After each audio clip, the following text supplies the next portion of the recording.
সজল মিয়ার প্রশ্ন আমি কমেন্ট থেকেই পড়ে দিচ্ছি। সবাই বলে নিজেকে জানো, নিজেকে জানো, নিজেকে জানলে আল্লাহকে জানা যায়। আমার কথা গুরুজি, আমি যেটা জানতে পারি, আমি যেটা বুঝতে পারি সেটা তো আমি নই। যেমন আমার বুদ্ধি আমি অনুভব করতে পারি, আমার জ্ঞান আমি অনুভব করতে পারি, আমার মন কি চিন্তা করে আমি অনুভব করতে পারি। আসলে মূলত আমি কি, এই জিনিসটা যদি দয়া করে একটু জানাতেন। দেখুন বাবাজান, অবশ্যই এটা অনুভবগুলা ঠিক। এই যে তুমি বলছো আমার কতটা বুদ্ধি তা আমি অনুভব করতে পারি, অর্থাৎ তা তুমি মাপতে পারো, তোমার জ্ঞান তুমি মাপতে পারো, তোমার মনের যে ওঠা পড়া, এখন মন কোন জায়গায় আছে, কি চিন্তা করছে, সে ভালো ফিল করছে না খারাপ ফিল করছে, সবই অনুভব করতে পারছো।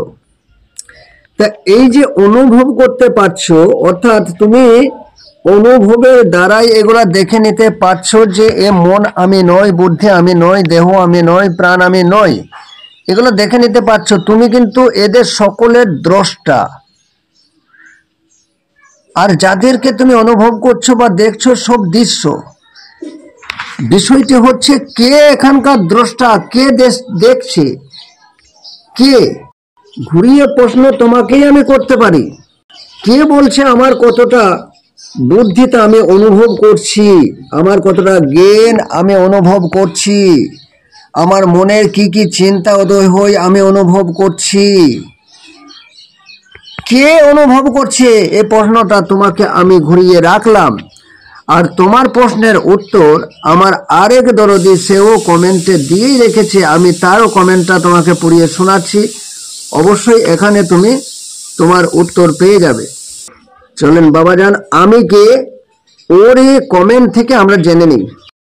তাদের বলছে আমি যখন নিজেকে ছেড়ে দিই তখন যে নিস্তব্ধতা, সাইলেন্ট রয়ে যায়, সেটি আমি, সেটি নিরাকার, যার রাগ লোভ মোহ আর সাংসারিক মোহগুলো এক এক করে ছেড়ে যায়।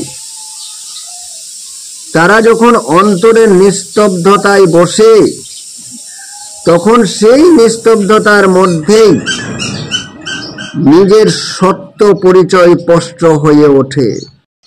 এই অনুশীলন আসল উপলব্ধি এনে দেয় যে এই অভিজ্ঞতার আসনে একবার বসে সে সত্যকে অনুভব করতে শুরু করে।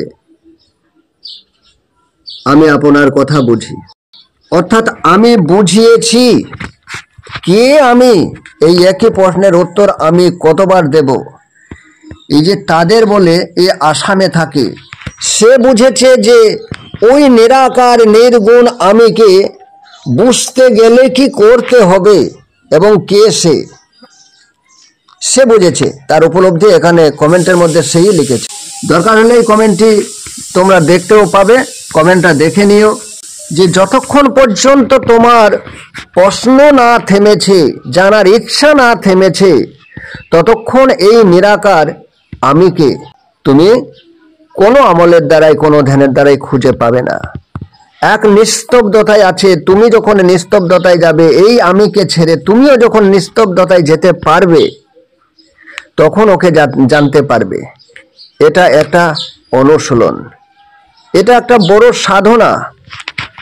অবশ্যই যদি বুঝে থাকো তাহলে এভাবে কাজ করতে থাকো। শেষে সজল মিয়াকে একটি কথা বলে যাব। গুরু ব্যতীত এ জগতে যাওয়া বড় মুশকিল। তাই এখানে যে প্রশ্নগুলি আসছে, যদি আপনার নিজের গুরু থেকেই থাকে আপনার কাছে ভেতে, আপনার এখতিয়ারের মধ্যে, যেখানে আপনি সেখানে পৌঁছাতে পারবেন বা ফোনে যোগাযোগ করতে পারবেন, অবশ্যই সেখানে যোগাযোগ রেখে তার কাছ থেকে প্রকৃত শিক্ষাটা গ্রহণ করার চেষ্টা করুন। এমন কিছু বিষয় থাকে যা সোশ্যাল মিডিয়াতে বলা সম্ভব নয়, 1-to-1 এর মধ্যে দিয়েই তা দেখাতে হয় এবং বোঝাতে হয়।